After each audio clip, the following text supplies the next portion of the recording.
ಶಾಮನೂರು ಶಿವಶಂಕರಪ್ಪನವರು ಇರೋವರೆಗೂ ಕೂಡ ಅತ್ಯಂತ ಹೆಚ್ಚು ಮುಸಲ್ಮಾನ ಸಮುದಾಯ ಇದ್ರೂ ಕೂಡ ಕೋಮು ಸೌಹಾರ್ದತೆಯನ್ನ ಕಾಪಾಡಿದ್ರು. That is visible also. So ಕೋಮು ಸೌಹಾರ್ದತೆನ ಅವ್ರು ಕಾಪಾಡಿದ್ರು. ಯಾವುದೇ ಬೇರೆ ಬೇರೆ ಕ್ಷೇತ್ರಗಳಲ್ಲಿ ಯಾಕೆ ಅಂತಂದ್ರೆ ನಿಮ್ಗೆ ಸರಿ ತೂಕದಲ್ಲಿ ಎರಡು ಸಮುದಾಯಗಳು ಇದ್ದಾಗ ಒಂದು ಸಣ್ಣ ಪುಟ್ಟ ರಿಫ್ಟ್ ಅನ್ನೋದು ಇದ್ದೇ ಇರುತ್ತೆ. ಬಟ್ ಒಂದು ಕೋಮು ಸೌಹಾರ್ದತೆಯನ್ನ ಅವ್ರು ಇಷ್ಟು ದಿನ ಕಾಪಾಡ್ಕೊಂಡು ಬಂದ್ರು. So that is the plus point. ಹಾಗಾಗಿ ನಮಗ್ ಓಟ್ ಕೊಡಿ ಅಂತ ಅವ್ರು ಕೇಳ್ತಾ ಇದಾರೆ.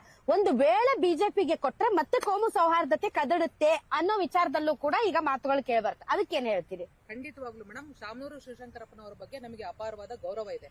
ನಾವು ಅವ್ರನ್ನ ವಿರೋಧ ಮಾಡಿ ಮಾತಾಡೋದಿಲ್ಲ. ಹಿರಿಯರಿದ್ದಾರೆ, ಅವ್ರು ಇವತ್ತು ದೈವಾಧೀನರಾಗಿದ್ದಾರೆ, ಅವ್ರ ಬಗ್ಗೆ ನಾವು ಮಾತಾಡೋದಿಲ್ಲ. ಅವ್ರು ಎಲ್ಲರನ್ನೂ ಗುರು ಹಿರಿಯರನ್ನ ಒಂದೇ ರೀತಿಯಾಗಿ ಕಂಡಿದ್ದಾರೆ. ಅವ್ರ ಮನೆಯಲ್ಲಿ ಬಿರಿಯಾನಿ ಉಂಟಿದ್ದಾರೆ, ಅವ್ರನ್ನ ಕರೆದ್ಬಿಟ್ಟು ಹೋಳಿಗೆನೂ ಊಟ ಮಾಡಿಸಿದ್ದಾರೆ. ನಾವು ಅವ್ರ ಬಗ್ಗೆ ನಾವು ಮಾತಾಡೋದಿಲ್ಲ ಮೇಡಮ್. ಯಾವತ್ತೂ ಕೂಡ ಭಾರತೀಯ ಜನತಾ ಪಾರ್ಟಿ ಯಾವತ್ತೂ ಕೂಡ ಕೋಮು ಸೌಹಾರ್ದತೆಗೆ ಕದಡುವಂತ ಪ್ರಶ್ನೆನೇ ಇಲ್ಲ. ಗಣಪತಿಯ ಮೇಲೆ ಕಲ್ ತೂರುವಂತಹ ಮನಸ್ಥಿತಿಯವರಿಗೆ ನಾವು ಯಾವತ್ತೂ ಧಿಕ್ಕಾರ ಹೇಳೇ ಹೇಳ್ತೀವಿ. ಅದರಲ್ಲಿ ಯಾವುದೇ ರೀತಿಯಾದಂತ ಕಾಂಪ್ರಮೈಸ್ ಇಲ್ಲ ಮೇಡಮ್.